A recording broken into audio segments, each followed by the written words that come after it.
La noticia más inesperada y aquella que causa tanto dolor al ser humano es la muerte. No aceptamos despedir a un ser querido. Nadie está preparado para despedir, pero también nadie está preparado para morir. La muerte causa tanto dolor, abre una herida tan profunda que solo cerrará cuando Cristo regrese. La muerte nos arranca tantas lágrimas. Y en fin, la muerte también es un misterio. ¿Qué sucede cuando una persona muere? Sin embargo, quiero decirte algo. La muerte no es la mayor tragedia en la vida. La mayor tragedia es morir sin Cristo. Bienvenido. Está comenzando tu programa de Biblia Fácil. Estoy con Biblia en mano para hablar sobre uno de los temas que nos causan dolor, pero sabemos que en algún momento lo vamos a enfrentar. Probablemente esté hablando para alguien que perdió un ser querido hace poco tiempo y aún está en el proceso de duelo que no puede superar. Estás llorando día y noche por esa persona. No has superado, hay un vacío enorme. Hoy queremos traer esperanza a través de la palabra de Dios. ¿Estás preparado? Toma tu Biblia. Vamos a orar juntos y junto a este lindo grupo de personas vamos a estudiar este fascinante tema que es sobre la muerte. ¿Oramos? Querido Dios, queremos colocar nuestra vida en tus manos y queremos pedir que tu Santo Espíritu hoy nos dé consuelo a través de tu palabra, que tus promesas nos fortalezcan, que nuestras lágrimas puedan caer en el lugar correcto que es a tus pies, cuando tengamos que enfrentar la muerte, el dolor o la despedida de nuestros hermanos. Llena de esperanza nuestro corazón, en el nombre de Jesús. Amén. Queridos, hablar de muerte es algo que no nos gusta, ni pensar ni hablar. La muerte es el mayor intruso y el mayor dolor que trajo el pecado. No fuimos creados para morir. Es por eso que nos resistimos a morir. Fuimos creados para la vida. ¿Qué cosa es lo que Jesús enseñó acerca de la muerte? Hay una cosa que es cierta. Queramos o no, un día la vamos a enfrentar. Ya sea nosotros o sea un ser querido. Lo triste y lamentable es que nadie sabe cuándo. Nadie sabe cuándo es su última foto. Nadie sabe cuándo es su última pelea, su última sonrisa. Nadie sabe cuándo es su último buenas noches o su último buenos días. Miles de personas hoy salieron diciendo hasta la noche y hoy nunca más regresarán. Miles de personas hoy se acostarán diciendo hasta mañana y no más despertarán. ¿Por qué nosotros no aceptamos la muerte? Porque no fuimos creados para eso. Eclesiastés 3:11 dice: todo lo hizo hermoso en su tiempo y ha puesto eternidad en el corazón de ellos, sin que alcance el hombre a entender la obra que ha hecho Dios desde el principio hasta el fin. ¡Qué lindo! ¿Sabes por qué nosotros no aceptamos la muerte? Porque en nuestro corazón tenemos el deseo de eternidad. Fuimos creados para la vida, no para morir. Es por eso que los seres humanos nos aferramos a la vida. Cuando creemos o pensamos que nos vamos a morir, nos aferramos a vivir. Por eso es que invertimos todo, gastamos todo por sanarnos, por recuperarnos, porque queremos vivir. Y aun cuando nuestros días sean malos, queremos seguir viviendo. A menos de que haya alguna enfermedad que afecte nuestra mente, ¿verdad? Donde el ser humano desee la muerte. Pero en otras circunstancias, fuimos creados para la vida. Todos hemos visitado un cementerio por alguna razón. Yo visito muchos cementerios, hago algunos funerales. Consolar a la familia no es fácil.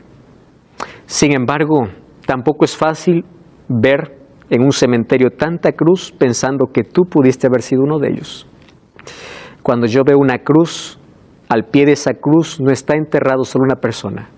Está enterrado sueños, proyectos, el corazón de una familia.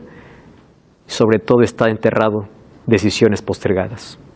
Porque miles de esas personas, por un poquito no se salvaron. Porque rechazaron el último mensaje que recibieron. Nadie sabe cuándo es la última oportunidad. Yo siempre digo a las personas, mientras tengamos vida tenemos oportunidad. Pero nadie sabe cuándo es la última. Nadie sabe cuándo es el último mensaje, el último llamado, la última vez que el Espíritu llama. Nadie sabe. Por eso la necesidad de poder vivir cada día como si fuese el último día de nuestra vida equivale para tener buena relación con Dios y buena relación con nuestros semejantes. Vive como si hoy fueses a morir. Tenemos el deseo de eternidad en el corazón. La muerte para unos es una coma, mientras que para otros es un punto. De acuerdo a este concepto se vive la vida. Aquel que dice con la muerte se acaba todo, vive como quiera, porque solo tiene una corta vida para vivir. Pero aquel que sabe que la muerte solo es una pausa, porque luego va a resucitar, vive de otra manera. ¿Por qué? Porque sabe que la muerte no es un punto final. La muerte es una pausa, porque un día va a resucitar. De este concepto depende nuestra vida. La muerte también envuelve un misterio, porque la mayor pregunta es ¿qué sucede cuando una persona muere?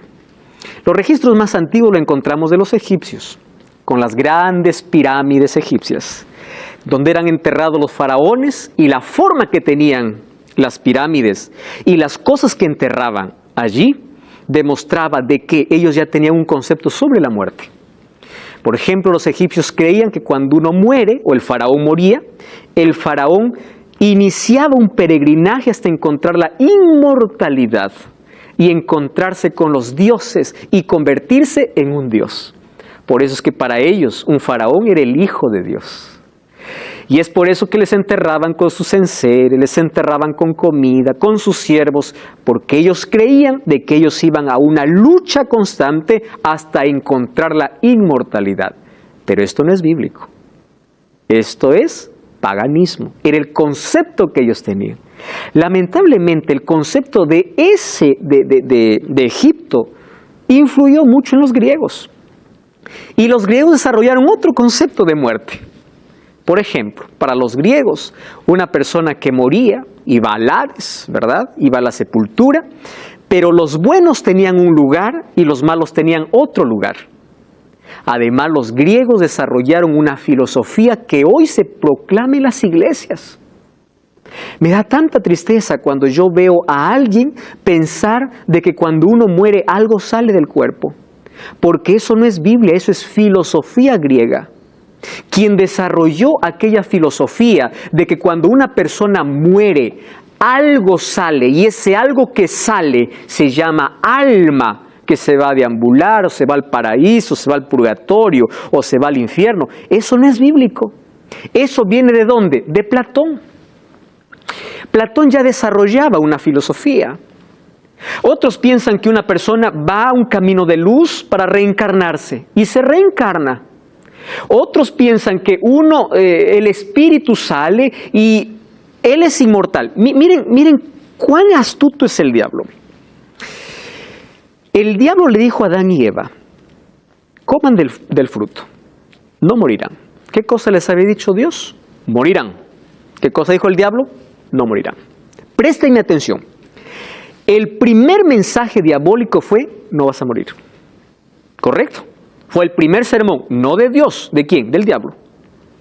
Miren cómo está disfrazado hoy. Una persona muere, pero no muere en sí, porque algo sale que sigue viviendo. Eso no fue ni siquiera filosofía griega. Eso vino desde el jardín del Edén con la primera propuesta del diablo. Es decir, la muerte no es muerte en sí. Quien muere, no muere en sí. Porque es verdad que mueres, pero algo sale. Quiere decir que sigues vivo. Y nosotros hemos entendido que nadie tiene inmortalidad en el pecado. Seremos inmortales ¿cuándo? Cuando Cristo regrese y nos transforme. Pero la mentira del diablo hoy está disfrazada. Infelizmente, miles de personas creen en eso. Platón, ¿qué cosa pensaba? Que el cuerpo es malo y el espíritu es bueno. Interesante la filosofía griega. Y más bien decía que cuando el ser humano muere, el alma o el espíritu sale y el espíritu que es bueno va a un lugar bueno. Y el cuerpo va a la sepultura, a descomponerse. Él decía, el cuerpo es la prisión del alma. Ojo, eso no es Biblia. ¿Qué cosa es? Filosofía. Nosotros sabemos que los griegos influenciaron mucho, especialmente en nuestro mundo occidental. Ahora presten atención. Lamentablemente en muchas iglesias no se predica Biblia sino filosofía griega, por el concepto que se tenga sobre la muerte o qué sucede cuando una persona muere. Ahora, Hollywood con sus películas nos muestra que la inmortalidad es real. ¿Ya vieron ustedes? Incluso sesiones espiritistas están basadas ¿en qué? En que la persona no murió, sino que está en algún lugar. ¿Comprenden? Eso es espiritismo. Y no me digan que el espiritismo forma parte del cristianismo. Pero cuando uno cree que el alma sale, ¿qué cosa está creyendo? Está creyendo que yo puedo comunicarme con los muertos. Y según Deuteronomio capítulo 18, versículo 10 al 12, comunicarse con los muertos es abominación a Jehová. ¿Por qué es abominación? Porque no te estás comunicando con un ser que perdiste. Es Satanás mismo quien está tomando la forma para hacerte creer. Por eso que hay personas que dicen, no, yo lo vi, hay apariciones, yo escuché su voz y era igualita. ¿Ustedes recuerdan que un día Saúl fue a una pitonisa de Endor, a una bruja, y le dijo, quiero que me hagas venir a Samuel? Y la bruja le dijo, yo veo espíritus que suben. ¿Cómo que suben de la tierra? Y dice, sí, y le dio las características, a él es a quien yo busco. La sesión espiritista ya viene desde muy antes. Es por eso que Dios prohibió a su pueblo y le dijo, ustedes no consultarán a los muertos. Y en su palabra nos dejó claro cuál es el estado de los muertos. Ahora fíjense una cosa. El primer sermón de Satanás fue, no morirás. Y ese sermón diabólico, lamentablemente se está predicando. Se cree a través de tradición, a través de filosofía, o a través de predicaciones incluso de algunos. No vas a morir. Cuando alguien muere, no muere. Su alma sale. Está en el cielo, mirándonos desde el paraíso, o está en el tormento, está sufriendo. Yo ya visité a una mujer hace años que lloraba y decía, pastor, dígame por favor, ¿dónde está mi hijo? Mi hijo no era bueno, yo tengo pesadillas, mi hijo me dice que está en el infierno. Le digo, ¿de dónde sacas? Eso es lo que sueño. ¿Y de dónde? Tú tienes que creer en un sueño. Tu sueño muchas veces es reflejo de tu creencia. Pero tú tienes que ir a la Biblia y la Biblia te saca de esa esclavitud. Ahora fíjense, para entender la muerte tenemos que comprender primero la vida. ¿Qué es la vida? Para entender la muerte, hay que entender la vida. El libro de Génesis capítulo 2, versículo 7 dice así: Jehová Dios formó al hombre del polvo de la tierra, sopló en su nariz aliento de vida y fue el hombre un alma viviente. Présteme atención acá. La palabra alma viene del hebreo nefesh. ¿Qué cosa es nefesh? Nefesh significa vida, persona, ser vivo. Eso es en el idioma original. Nefesh, vida, persona, un ser vivo. La palabra espíritu es la palabra ruah. Esa es la palabra en hebreo, ruah. ¿Qué significa ruah? Aliento, vida. ¿Correcto? Aliento, soplo, vida. Eso es ruah. ¿Cómo Dios formó al hombre? Del polvo de la tierra y sopló ruah, aliento de vida. Entonces el hombre vino a ser ¿qué cosa? Vino a ser un nefesh. ¿Qué cosa es nefesh? Un ser vivo, un alma. ¿Cuál es la diferencia en el asunto de creencia sobre que el ser humano es un alma y tiene un alma? Miren, la diferencia es grande. La filosofía griega dice, el ser humano tiene un alma. Por eso que cuando muere, el alma sale. Eso dice la filosofía. Pero la Biblia no dice eso. La Biblia no dice que el ser humano tiene un alma. La Biblia dice que el ser humano es un alma. ¿Encuentra la diferencia? Mientras que los griegos decían, tiene, porque cuando muere sale el alma. La Biblia dice, no, tú eres un alma. Tú eres un ser vivo. Y la diferencia es grande, porque una vez más, aquí les voy a hacer recordar en la primera lección que dimos, cuando nosotros leemos la Biblia, tenemos que pensar que la Biblia no fue escrita en nuestro contexto cultural. Para los hebreos, alma no habría problema. Por eso es que ellos decían alma, alma. Cuando a un hebreo le decías alma, él pensaba en un ser humano. Pero cuando un occidental, que somos nosotros, leemos alma, ¿qué cosa pensamos? Ah, alma es algo que sale. Eso no es bíblico. ¿Eso qué cosa es? Filosófico. Ya que hay una batalla entre la filosofía y la Biblia. Correcto. Ahora fíjense, entonces, en conclusión, Dios hizo un alma. El ser humano es un alma. El ser humano no tiene un alma, sino es. Tú eres un alma. Ahora, ¿qué más dice la Biblia? Aquí voy a poner una ilustración. ¿Qué cosa es la vida? Es como una lámpara más electricidad. Polvo de la tierra más soplo de vida. ¿Qué cosa es? Un alma viviente. Entonces, cuando yo aquí separo, ojo, separo al foco de la electricidad, desaparece la luz. Ahora yo pregunto, ¿a dónde se fue la luz? A ningún lado, desapareció, se acabó. Pero cuando yo uno soplo de vida más polvo de la tierra, ¿qué cosa aparece? La lámpara, o sería esto, una persona, un alma viviente. Por eso es que la Biblia declara así. La fórmula de la muerte es polvo de la tierra menos el soplo de la vida. Si para que el ser humano venga a la vida, Dios juntó el polvo y hizo un ser humano, sopló en su nariz y fue un alma, cuando una persona muere, el cuerpo ¿a dónde va? A la tierra porque es polvo y el ruah, aliento de vida, vuelve a Dios. ¿Qué cosa quedó? Nada. El cuerpo se hace polvo. Y el aliento de vida, ¿dónde está eso? Eclesiastés capítulo 12, versículo 7. Vamos a la Biblia. Miren, la Biblia es tan clara. Eclesiastés capítulo 12, versículo 7. 12:7. Dice así. Antes que el polvo vuelva a la tierra como era, y el espíritu vuelva a Dios que lo dio. Está hablando de la muerte. El capítulo 12 de Eclesiastés dice, acuérdate de tu Creador cuando eres joven, le dice. Y termina el texto diciendo, antes que el polvo vuelva a la tierra y el espíritu vuelva a Dios. ¿De qué está hablando? De la muerte. Entonces, cuando uno muere, ¿qué sale? No sale nada. No hay nada deambulando. El cuerpo se descompone y se hace polvo hasta el día de la resurrección, cuando Dios una vez más dé el soplo de vida para que todos los muertos puedan resucitar. Sí, Wilfrido. El espíritu que vuelve a Dios, pertenece a Dios obviamente, pero, o sea, que yo soy espíritu,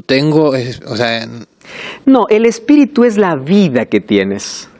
Porque nosotros tenemos un cuerpo por el cual somos formados y el espíritu es el respirar, es el aliento de vida que le pertenece a Dios. Espíritu en la Biblia también menciona la parte interna del hombre, emociones, sentimientos, es la vida en sí, la vida misma. A eso se refiere espíritu, que cuando el hombre muere, eso termina hasta el día de la resurrección, porque eso regresa a Dios. El sentido de regresar a Dios es porque Dios es el autor de la vida. ¿Correcto? Muy bien. Yo aquí coloqué una caja. ¿Ya? Esta caja tiene dos cosas. Uno, 4 tablas y aquí para unir clavos. ¿Correcto? Entonces, si yo junto 4 maderas, 4 tablas y los uno con el clavo, ¿qué cosa forma? Una caja. Un día yo no quiero caja. Agarro el martillo, saco los clavos. Al sacar los clavos a un lado y la madera a otro lado, ¿dónde se fue la caja? No existe. Ya no es más caja. Al unir las tablas con los clavos, ¿en qué se convierte? En caja. Al separar los clavos de las tablas, ya no hay caja. Ese es el ser humano. Soplo de vida, cuerpo, polvo de la tierra. Ese es el concepto bíblico sobre la muerte. Por eso tenemos que leer la Biblia no con el concepto filosófico o concepto griego, sino con el concepto bíblico. Según la Biblia, miren, el ser humano es mortal o inmortal. Ezequiel 18:4 y el versículo 20. Maribel, por favor, puedes leer.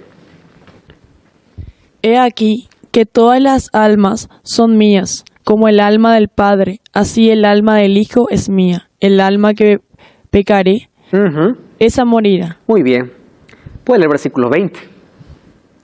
El alma que pecare, esa morirá. El Hijo no llevará el pecado del Padre, ni el Padre llevará el pecado del Hijo. La justicia del justo será sobre él, y la impiedad del impío será sobre él. Gracias, Maribel, allí por leer el texto. Dios está dando una advertencia clara. Nadie va a llevar la culpa del otro ni la iniquidad del otro. Pero también dice, el alma o la persona que pecare, esa morirá. ¿Qué cosa decía Satanás? No morirás. ¿Qué cosa dice Dios? Sí morirás. Entonces, nosotros decidimos a quién creer, a la serpiente o a Dios. ¿Correcto? Creemos lo que dice una película o lo que dice la Biblia. Lo que dice la Biblia realmente es lo que dice la filosofía. Eso es una cuestión ya de decisión personal. Sin embargo, nuestra cultura, nuestras tradiciones, lamentablemente están basadas en el paganismo y no en la Biblia. Y es por eso que tenemos un concepto equivocado sobre la muerte. La Biblia es clara y dice, el alma que pecare, esa morirá. Entonces, si alma es una persona, y si una persona cuando muere, muere de verdad, no hay nada que salga. ¿De dónde viene la idea entonces que cuando una persona es buena va al paraíso, la otra va al tormento o la otra va a un lugar que se llama purgatorio? Y con una oración yo puedo sacarlo del purgatorio. Miren qué peligroso es eso. Porque si a mí me salvan de muerto, ¿para qué me voy a arrepentir de vivo? Y la salvación no es un asunto de que alguien me salve o la salvación no es un asunto de que yo me salvo por la oración de alguien. Yo me salvo por mi elección, porque yo acepto a Jesús. ¿Correcto? Entonces, cuando nosotros aceptamos la filosofía, abrimos la puerta para el espiritismo, comunicación con los muertos, para pensar en tantas otras cosas que no tienen un fundamento bíblico. ¿Cuándo los salvos recibirán el don de la inmortalidad? Esto ya leímos en el capítulo anterior. 1 Corintios 15 dice, cuando se toque la trompeta, los muertos serán resucitados incorruptibles y nosotros seremos transformados. Es decir, incorruptible significa sin defecto, perfecto, correcto, van a resucitar. Y allí dice, cuando esto corruptible sea vestido de incorruptible y esto mortal se vista ¿de qué? De inmortalidad. Quiere decir que antes de la venida de Cristo no existe inmortalidad. La inmortalidad aparece cuando Cristo regrese en el momento de la transformación o glorificación como nosotros hemos hablado. Allí recién lo mortal se vuelve inmortal. Ahora, si recién se vuelve inmortal cuando Cristo viene, entonces ¿de dónde nace la idea de que algo sale y continúa viviendo? Tenemos que tener mucho cuidado aquí con eso. Además, si las personas que mueren van al cielo como recompensa, ¿dónde queda el texto que Jesús recién viene a recompensar? O si ellas ya están en el cielo, ¿a quién va a venir a resucitar? No tiene lógica, no tiene sentido alguno. Ahora fíjense, y de allí viene la promesa, ¿verdad? Y cuando este corruptible o esto corruptible se haya vestido de incorrupción, esto mortal se haya vestido de inmortalidad, se cumplirá la palabra que está escrita, sorbida es la muerte en victoria. Maravilloso. Ahora, ¿qué sucede después de la muerte? Ahora sí, ¿a qué comparó Jesús la muerte de Lázaro? Todos conocemos la historia de Lázaro. Amigo de Jesús, para darnos cuenta que los amigos de Jesús también pasamos por dolor. Vamos al libro de Juan capítulo 11, todos en Juan, capítulo 11. Vamos a descubrir una verdad aquí extraordinaria.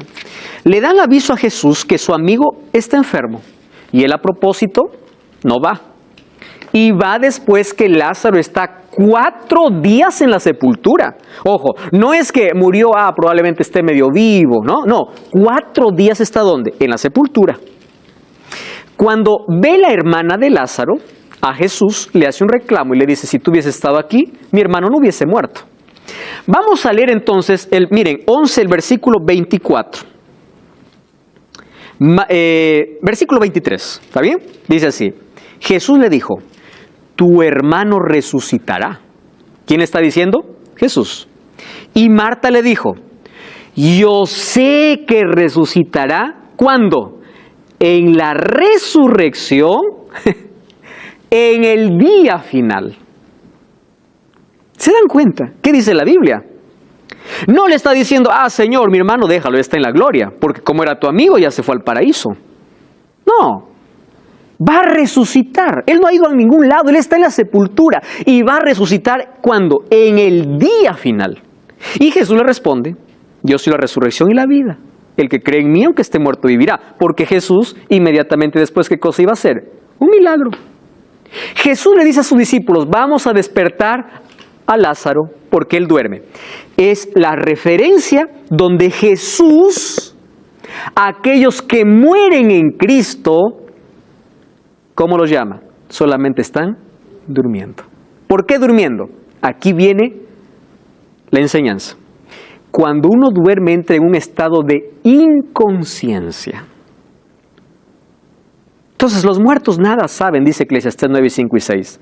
Ya no participan de nada. Está en un estado de inconsciencia. Ellos pueden estar polvo 1000 años, pero para ellos no pasa el tiempo. Murieron en el año 1000. Abre los ojos, para ellos no pasó el tiempo. Han pasado más de 3000 años y para ellos no pasó el tiempo, porque la muerte es un estado de inconsciencia. Y Jesús le dice, tu hermano resucitará. Hoy estamos hablando sobre la muerte. Tenemos muchos otros aspectos para comprender. No cambies el canal y estamos de regreso. Este es Biblia Fácil.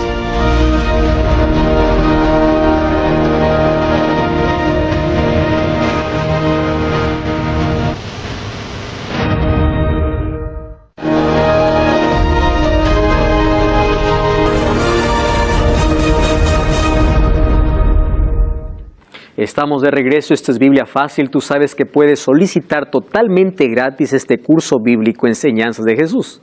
Todo lo que tienes que hacer es ahora mismo enviarnos un WhatsApp al más 5512 98 100 14 60. Escríbenos ahora.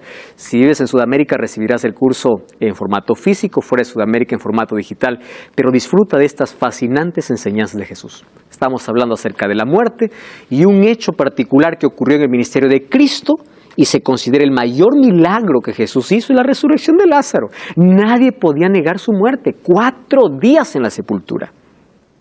Ahora fíjense una cosa, cuando Jesús va, le dice, o dice a sus discípulos, nuestro amigo Lázaro duerme, voy para despertarlo, sus discípulos les dice, Señor, deja que despierte, pero Jesús decía esto de la muerte, y ellos pensaron de que hablaba de reposar del sueño.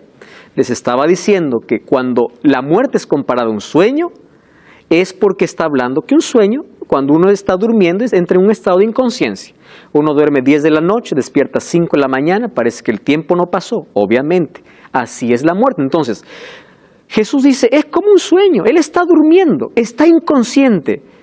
Entonces, no da la idea de que, se fue a disfrutar, está atormentado, está en el purgatorio, está haciendo... No, está en un estado de inconsciencia.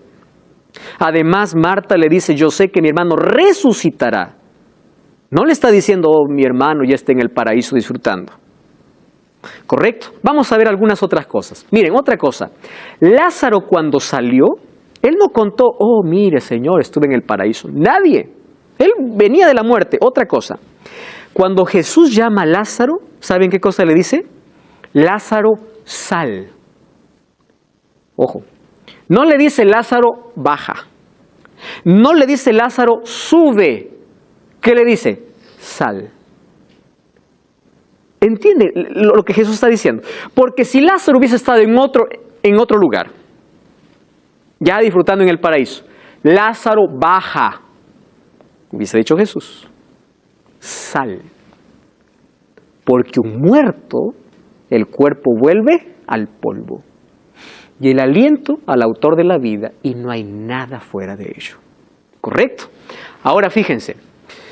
¿Cómo describe la Biblia el estado de los muertos? Salmo 6.5 dice, en la muerte no hay memoria. en el Seol, Seol es sepultura, ¿quién te alabará? Nadie, ¿correcto? Ahora, Eclesiastés 9:5, los vivos saben que han de morir, pero los muertos nada saben. No tienen paga, su memoria es puesto en olvido. No saben nada, no participan de nada. Ah, no, yo me comuniqué con fulano de tal. No es esa persona. Cruzar la línea del espiritismo es hablar con el mismo demonio. Satanás puede tomar la forma humana, hacernos escuchar las voces de nuestros seres queridos para atraparnos en esta grande mentira sobre la inmortalidad del alma. ¿Qué sucede cuando una persona muere? Dios dijo en Génesis 3:19, con el sudor de tu rostro comerás el pan hasta que vuelvas a la tierra, porque de ella fuiste tomado, polvo eres y al polvo vas. Y allí Salmos 146 dice, sale su aliento y vuelve a la tierra. Miren esta expresión, sale su aliento, vuelve a la tierra. En ese mismo día perece todo. No hay más acción, no hay más actividad. Esto es Biblia, esto no es filosofía. Por eso el libro de Deuteronomio capítulo 10, versículo 18, 10 al 12, Dios condena la práctica de comunicarse con los muertos. Allí dice, no se ha hallado en ti quien haga pasar su hijo o su hija por fuego, ni quien practique adivinación, ni agorero, ni sortilejo, ni hechicero, ni encantador, ni adivino, ni mago, ni quien consulte a los muertos. ¿Por qué? Porque esto es abominación para con Jehová. ¿Por qué es abominable? Porque tú estás yendo a un terreno oscuro y prohibido. El libro de Isaías capítulo 8, versículo 19, ¿qué cosa dice? ¿Consultará el pueblo a los muertos en lugar de consultar a su Dios? Entonces, aquí yo voy a responder una pregunta que muchos se pueden hacer. Si no existe un alma sufriendo, ¿por qué Jesús contó la parábola del rico y Lázaro? Que eran dos personas que cuando murieron, uno fue a la gloria y el otro se fue al tormento. ¿Han escuchado ustedes esa parábola? Hoy vamos a responder. Correcto, vamos a abrir la Biblia, Lucas.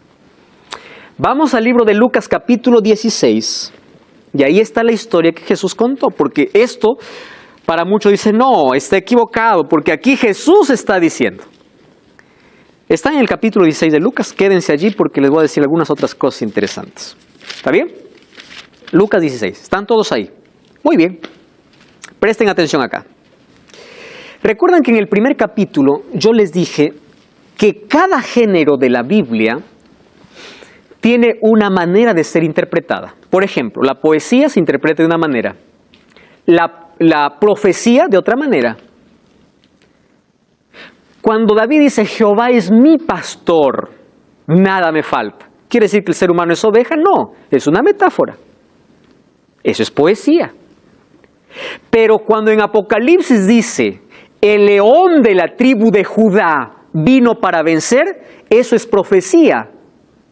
Y es un símbolo que se está usando para representar a ¿quién? A Cristo. Nosotros tenemos que ver qué parte de la Biblia estamos tocando. Cuando es una epístola, por ejemplo, el apóstol Pablo, algunas veces parece que él está atacando la ley, pero cuando leemos toda la carta, él no está atacando la ley, está atacando el legalismo. La salvación no es por la ley, sino por la gracia. Tenemos que comprender el contexto. Ahora fíjense, Lucas capítulo 16, desde el capítulo 15, Jesús viene contando parábolas. Cuando leemos una parábola, Jesús no quiere, o Jesús no estaba colocando una doctrina. Presten atención acá. ¿Qué estoy diciendo con esto? Por ejemplo, cuando Jesús contó la parábola del buen sembrador, ¿cuál era la intención de Jesús? Ver que no todos son receptivos de la misma manera a la palabra de Dios. Pero si alguien dice, aquí Jesús contó que las aves vino y lo comieron, entonces yo voy a hacer mi teología. ¿Qué significan aves? ¿Cuántas aves eran? ¿Para qué te vas a detener? El propósito de la parábola no era ver cuántos animales comieron la semilla, sino era que algunos corazones no son receptivos a la palabra. Además, en las parábolas de Jesús, escúcheme aquí, Jesús contó parte de la vida cotidiana con elementos reales y también contó parábolas, ojo, con elementos ficticios. ¿Quieren para hacerles un ejemplo? La parábola de aquel rey que invitó para las bodas de su hijo. ¿Eso era real? No, eso era una historia. ¿Qué ser humano puede rechazar la invitación de un rey? Díganme, ¿quién puede rechazar? Pero Jesús contó una parábola usando un elemento ficticio para enseñar una lección, que Él es el rey y Él siendo el rey, el ser humano se atreve ¿a qué? A rechazar la invitación. Comprenden que una parábola solo tiene lecciones, no doctrinas. Comprensible hasta ahí. Capítulo 15, parábola, oveja perdida, moneda perdida, el hijo pródigo. Capítulo 16, mayordomo infiel. En el capítulo 16, allí encontramos entonces la parábola del rico y Lázaro. ¿Correcto? Vamos a ver algunos detalles. Miren, ve. Si nosotros tomamos esta parábola con detalles literales, vamos a caer en serios problemas. Y hoy vamos a descubrir por qué es que Jesús no está tratando del estado de los muertos, sino quiere dar una lección a su pueblo. Número 1. Si nosotros decimos que la parábola del rico y Lázaro es literal, también tenemos que decir que la parábola del mayordomo infiel es literal. Parábolas son historias que traen una lección. Número 2. Jesús dice en Mateo 5:17, no he venido para anular la ley de los profetas. ¿Qué cosa es la ley? Los 5 primeros libros de la Biblia, el Pentateuco. ¿Qué cosas son los profetas? Los profetas del Antiguo Testamento. Si Jesús hubiese enseñado que hay vida después de la muerte, entonces estaría anulando la ley y los profetas. ¿Comprende? Y ya les dije que en el pensamiento hebreo, alma no es lo que en el pensamiento occidental se cree. Número 3. Dice, miren lo que dice, vamos al capítulo 19, capítulo 16, versículo 19. Había un hombre rico que se vestía de púrpura y lino, hacía cada día banquete con esplendidez. Había un mendigo llamado Lázaro, estaba echado en la puerta de aquel, estaba lleno de llagas, ansiaba saciarse de migajas que caían de la mesa del rico. Los perros venían y le lamían las llagas. Ojo, ya da para ver que esto es irreal. ¿Correcto? Otra cosa. Murió el mendigo y fue llevado por los ángeles al seno de Abraham, y murió también el rico y fue sepultado. En el Hades alzó sus ojos, estando en tormentos, y vio de lejos a Abraham y a Lázaro en su seno. Gritando le dijo, Padre Abraham, ten misericordia de mí, envía a Lázaro que moje la punta de su dedo en agua y refresque mi lengua, porque estoy atormentado. Pero Abraham le dijo, hijo, acuérdate que recibiste bienes en tu vida y Lázaro males. Ahora él está consolado aquí y tú atormentado. Además, todo esto, hay una gran cima entre nosotros, de manera que los que quieren pasar aquí no pueden, y los que quieren ir para allá tampoco pueden. Entonces le dijo, te ruego que le envíes a la casa de mi padre. Tengo 5 hermanos para que les testifique, a fin de que no vengan a este lugar de tormento. Abraham le dijo, a Moisés y a los profetas tienen, que le oigan a ellos. Entonces dijo, no, padre Abraham, pero si alguno de los muertos va a ellos, se arrepentirán. Pero Abraham le dijo, si no oyen a Moisés y a los profetas, tampoco persuadirán, aunque se levante uno de los muertos. Por ahí está la lección, pero luego les explico. Comprendimos la historia. ¿Qué sucede? Miren, vamos a ver detalles. ¿Por qué supuestamente, si nosotros lo tomamos literal, vamos a encontrar varios problemas aquí? Primer problema, el pobre se fue al cielo no porque se arrepintió, sino porque lo pasó mal en la tierra. Así dice. Entonces significa que aquellos que lo pasan recontra mal, ya están salvos. Y aquellos que le pasan bien en la tierra, ya están perdidos. ¿Eso es un concepto bíblico? No. ¿Se dan cuenta que la parábola no tiene esa lección? Número 2. ¿En qué parte de la Biblia dice que existe el seno de Abraham? No hay. Cuando vamos a Hebreos capítulo 11, encontramos a Abraham como padre de la fe en la lista de héroes de la fe. Dice que todos ellos murieron sin haber recibido su recompensa. Quiere decir que no hay nadie en el seno de Abraham, porque incluso Abraham está descansando en su tumba. Hebreos capítulo 11, versículo 39. ¿Correcto? Porque dice que estaba en el seno de Abraham. Otra cosa.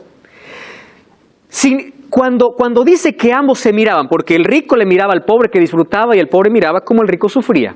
Eso quiere decir, ojo, si lo tomamos literal, Quiere decir que en la eternidad vamos a estar mirando cómo sufren nuestros parientes. Eso sería una eternidad maravillosa. Y lógico. Porque dice, uno miraba al otro. Otra cosa que tenemos que tomar en cuenta. Si supuestamente cuando uno muere, el alma sale, ojo, estoy diciendo supuestamente, el alma no es el cuerpo, ¿verdad? Porque para algunos piensan, el alma es algo que, bueno, no tiene alguna cosa, pero el cuerpo está en la tierra, el alma sale. ¿Por qué aquí en la historia el alma tenía lengua? Tú no estás hablando de alma. ¿Están comprendiendo? Entonces, Jesús no está colocando aquí la doctrina del estado de los muertos. Esta es una parábola, ¿correcto? Además dice que la recompensa lo va a dar cuando Cristo venga. ¿Eso no dice la Biblia? Correcto. Otra cosa. ¿Qué cosa es lo que Jesús quiso enseñar? Cuando uno muere, el destino está definido. Nadie puede pasar de un lado para otro. Nadie te salva de muerto. Número 2. Aquel mendigo pobre que murió y aquel rico Lázaro que consideraba padre a Abraham, ¿saben a quién representaba? A la nación judía. Ellos tenían como padre ¿a quién? A Abraham. Y ellos creían que ya están salvos porque tienen tantas bendiciones, porque tienen como padre a Abraham. Pero ellos menospreciaban a los gentiles. Los gentiles aquí representarían los mendigos. Pero sucede que en el día final dice que más bien los mendigos, o sea, los gentiles aceptaron a Jesús y más bien aquellos que tenían tanto privilegio se perdieron. Otra cosa, allí le pide, por favor, anda a mi familia, diles que por favor se arrepientan. Présteme atención aquí. Jesús lo que está diciendo es así. ¿Ustedes qué quieren? ¿Que alguien de los muertos resucite? Si ni siquiera a mí me escuchan. ¿Comprenden las lecciones que está dando para quiénes? Para el pueblo. Además, allí cuando Jesús dice, tienen a las Escrituras, y si no escuchan a las Escrituras, entonces tampoco irán si alguien se levanta de los muertos. Otro puede decir, pastor, ¿y por qué Jesús le dijo al ladrón, hoy estarás conmigo en el paraíso? ¿Recuerdan? Hay otro que dice, entonces el ladrón está en el paraíso. Espera un momento. El ladrón no está en el paraíso. ¿Por qué razón? Jesús le prometió, de cierto te digo hoy, estarás. ¿En qué tiempo está? Conmigo en el paraíso. Cuando vamos a Juan capítulo 20, dice que Jesús resucitó y una mujer llamada María quiso abrazarlo y le dijo, no me toques. ¿Por qué le dijo no me toques? Porque todavía no he subido. Entonces, si el ladrón se fue ese mismo día, ¿que el ladrón se fue solo y Jesús se quedó? Jesús hizo la promesa ese día, que Él estaría por la eternidad. Ahora, ¿por qué Jesús contó esa historia? Porque ya había una historia rabínica que se llamaba el hijo de Mayán. Es decir, para los que estaban escuchando, esta era una historia conocida, muy conocida. Jesús solamente adaptó aquella historia que ya circulaba entre ellos y le puso un diálogo. Allí los rabinos contaban, allí de que un rico murió y todo el pueblo se fue a su velorio. Y un pobre murió y nadie se fue. Y ahí los discípulos decían, ay, pobrecito, decía. El rico hasta cuando muere tiene bendiciones y el pobre hasta cuando muere está en maldiciones. Y el rabino, ¿qué cosa decía? No, pero resulta que aquel que no era apreciado por el pueblo un día está en el paraíso y el otro está sufriendo. De esa historia que era conocida, y de paso, esa lo heredaron de los egipcios, solamente los judíos lo adaptaron. De allí tomó Jesús para enseñar otras lecciones espirituales. Ahora en la Biblia aparece la palabra infierno, como la palabra sepultura, o Hades, Tártaros, o Sheol, como sepultura. ¿Correcto? Cuando se habla de infierno se está hablando de sepultura. No se está hablando de un lugar de tormento. Ahora nuestra mayor garantía es que un día Jesús venció la muerte. Y si Él venció la muerte, Él puede traernos vida. Apocalipsis 1:18 dice, yo tengo el poder, o yo tengo las llaves de la muerte. Queridos, la muerte no es una tragedia. La tragedia es elegir la muerte en vida, es decir, morir sin Cristo. El último enemigo vencido será la muerte. Un día diremos, ¿dónde está, oh muerte, tu aguijón? ¿Dónde, oh sepulcro, tu victoria? ¿Y saben qué cosa es lindo? Que la muerte no tiene la última palabra. La muerte también tiene sus días contados. Y un día la muerte acabará. Hoy, cuando visitamos un cementerio, vemos tantas personas que tuvieron probablemente oportunidad de salvarse y se perdieron porque no aprovecharon la oportunidad en vida. Yo no sé si todos los que estamos aquí extrañamos a alguien que ya no está con nosotros. Hace un par de años, cuando yo estaba grabando Biblia Fácil, mi padre estaba en agonía. Cuando yo terminé de grabar la temporada, mi padre falleció. Yo no tuve oportunidad para despedirme de mi padre. No lo tuve. En ese viaje hasta llegar a casa, solo los recuerdos de todo lo lindo que se vivió, era todo lo que me quedaba. Todo. Sin embargo, allí en el funeral, yo pude experimentar más que nunca que la esperanza es superior al dolor. Yo tengo la esperanza de que un día voy a abrazar a mi padre. Si aquí nunca pude despedirme, un día lo abrazaré para contarle todo lo que él no supo, mientras él ya no estaba. Y es probable que tú también sufras por la ausencia de un ser querido. Quiero que me entiendas algo. La muerte no tiene la última palabra. Probablemente estás con dolor en el corazón. Probablemente el proceso de duelo te dure por mucho más tiempo. Pero créeme una cosa, aquel que elige a Cristo elige la vida. Aférrate a Jesús. Un día los muertos en Cristo resucitarán. ¿Cuántas madres nunca se despidieron de sus hijos porque lo perdieron en un accidente? ¿Cuántos hemos perdido un ser querido? Cuando llegan las reuniones familiares siempre hay un lugar vacío. Y ese lugar vacío le pertenece a alguien que ya no está con nosotros.